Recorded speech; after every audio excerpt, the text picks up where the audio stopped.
In her sunlit porch, Ashley Judd has set up a kind of altar for her mother, some favorite things. Quietly, Larry Strickland, her stepfather, slips in. The sisters lovingly call him Pop. He'd been traveling in Europe on that Saturday. Ashley made the call. And it was left to you to call Pop. Yes, yes. And, you know, I was in high-functioning shock. And we all grieve in our own way. You know, and I just said, Pop, I love you and I'm with you. I love you and I'm with you. And then had to, obviously, say the next piece. But that's how we are as a family. We love each other and we are with each other.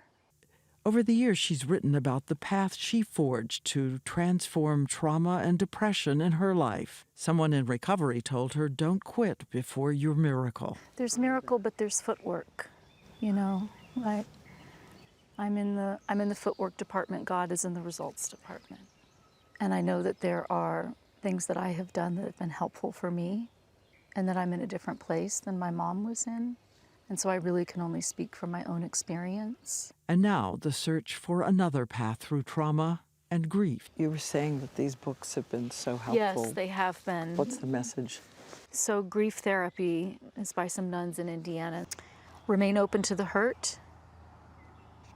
Grief will demand your attention.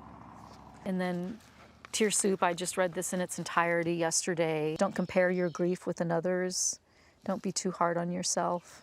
I wish I could have, why didn't I, the if only, that is the bargaining stage of grief. And for me, it is my least favorite stage of grief because it is such a mind game. It is such a cluster.